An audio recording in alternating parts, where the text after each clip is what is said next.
Okay folks, I've actually now played through the entire Tekken story campaign, the main one, and I can say thankfully it is 100 times better than the chapter episodes. This is going to be my pros and cons of Tekken 8, essentially a review. We're going to keep it quick and straight to the point, and of course honesty is the key. There's no point in lying and bullshitting. It is literally real simple. If something is good, I will give it its props. If something is bad, I will say it's shit. That's all you can do.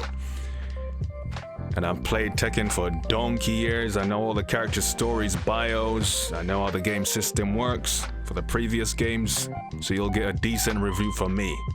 And I'll go into detail what I liked and I didn't like. But first, let's go with the pros. And obviously there are more pros than cons. Let's start with the graphics. Tekken 8 looks sick. Some of the best graphics you've seen in a Tekken game. Okay, the rage arts look cool. The stages look spectacular. Graphics are on point. No fault there. Tekken 8's graphics are fire. Thumbs up.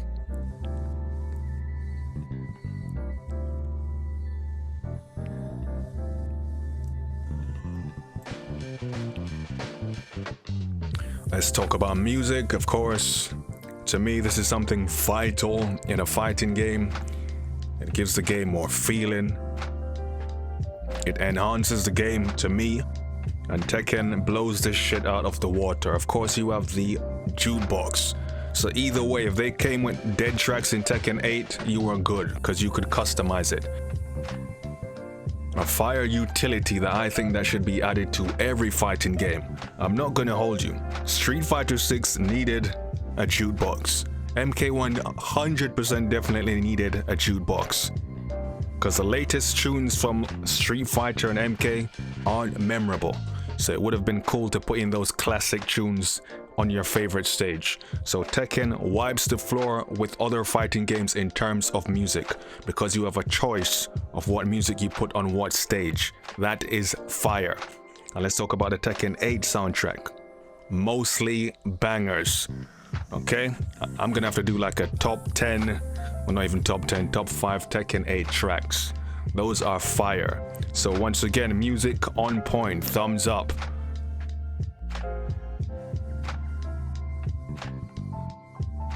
Let's talk about gameplay. Hell, you're playing a fighting game. This is the most important thing.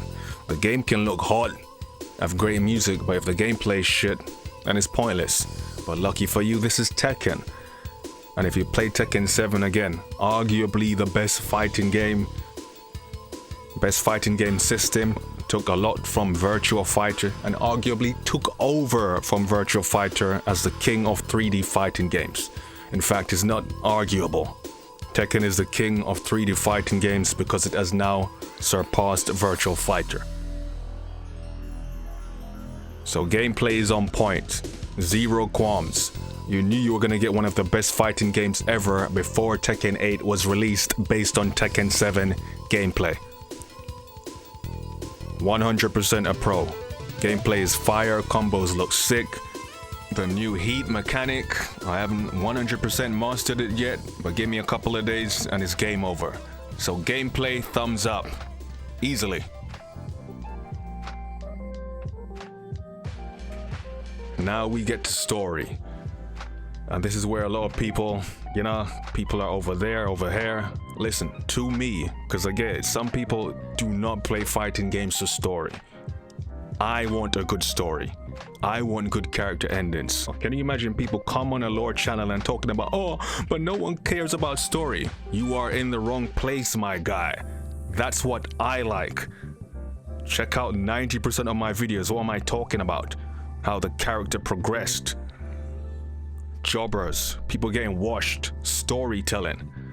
That is something huge to me. So of course I'm gonna talk about what's good and what's bad.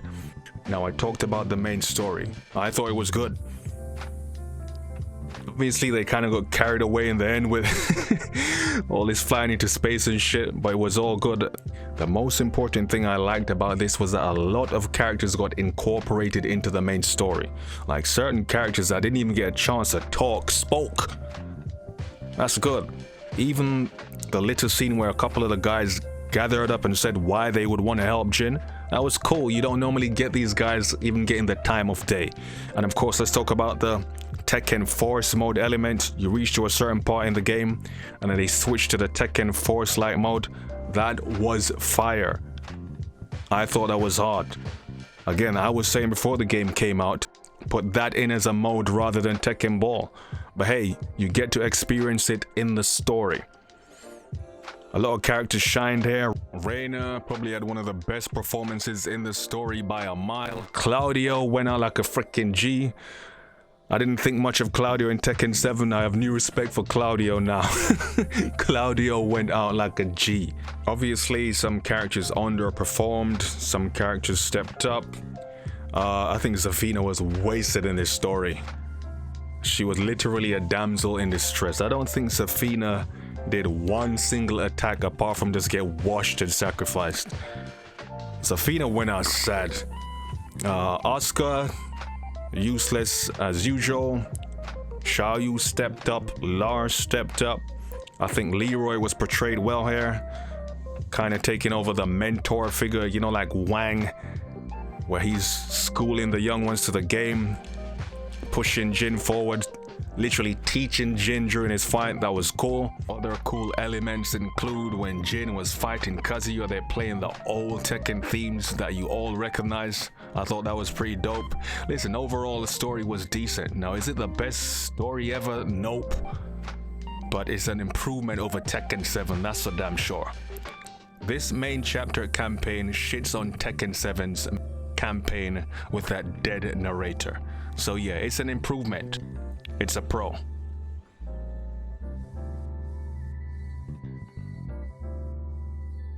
Now on to the cons, which apparently people don't like you saying. People were telling me for the last video I was talking about law. Oh, you overreact. I'm not overreacting, my guy. This is how I feel. I got into Tekken from plain martial law. Of course I'm not gonna like how he was treated. What did you expect me to do? Come and say, oh, the chapter endings are good? I keep it real, my guy. Cons. The chapter endings. Again, one or two were good. I think Feng Wei had a good chapter ending. You got a couple of good ones sprinkled over there, but for the majority of it, they were poor. They were poorly written. Law was buried 7 feet under. Paul wasted as per usual, trashy ending, even recycling the same old story. So I'm like, I think it was Tekken 2 or Tekken 3 where he turned up late to the tournament because of just lazy shit. No interaction between Nina and Steve. That's now thrown away and forgotten. Just wasted, throwaway, shitty endings. I'm sorry. I was playing through a couple of them during the live. I was giving people a chance to rate them, to vote.